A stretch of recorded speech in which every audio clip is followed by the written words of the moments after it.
Okay, this brings us to day three. Day three since we started after home time. Coming up.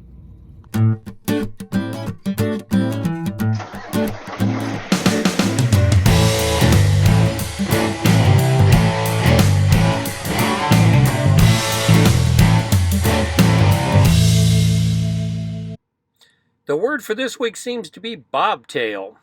Ran that first load from Shadydale, Georgia, down to Valley, Alabama, where I picked up, took it to St. Louis, and then I had to bobtail, because there were no trailers available, to Pontoon Beach, Illinois, and then I took that trailer to Mesquite, Texas. When I got to Mesquite, Texas today, guess what? No trailers available. So I had to bobtail to Burleson, Texas, where we have a Millis yard, and I picked up a load that's going to Heartland in Atlanta. So bobtail seems to be the word of this week. Quick recap, I picked up my first load this week coming off of home time. I left Shadydale, Georgia, drove to Valley, Alabama, picked up a load, drove it to St. Louis, Missouri. That was a 716-mile load, full and empty. I then went from St. Louis, Missouri to Pontoon Beach, Illinois to Mesquite, Texas. That's a 663-mile trip. Now I'm going Mesquite, Texas to Burleson, Texas to Atlanta, Georgia. That's a 865-mile trip. So this week so far, we've had 3 good trips. I'll finish this trip. If luck will have it, I will finish it tomorrow. It's going to be tight. One of the things about truck driving is time management. You've got to be really good at managing your time. I had originally planned to shut down tonight in this nice rest area. It's quiet, has a good picnic area, lots of lighting.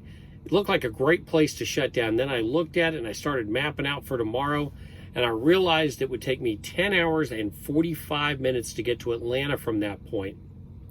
Still had about 30 minutes on my clock, so I pushed it down the road a little bit, got it down to 2 minutes on the clock. So yeah, I pushed it pretty tight. Shouldn't probably push it quite that far, but I found my safe haven at Kyle's Quick Stop here in Texas.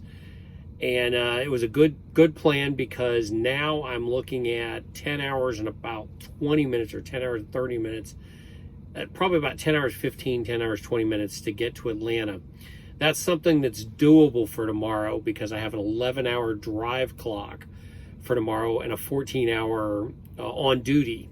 So I will be able to make that most likely. I've got a little room in there in case I hit some traffic. Although I shouldn't hit too much traffic, but we'll see what happens. You never can plan for traffic. However, hitting traffic could definitely hurt me. Like I said, time management is an important part of this job. The place I pulled into today, I had to do some parallel parking. I haven't done that in a while. It's a tight little spot, but I was able to squeeze it in and get it into a parking place. Now, tomorrow I will start out with a 14-hour clock. Here's the map of what I did today.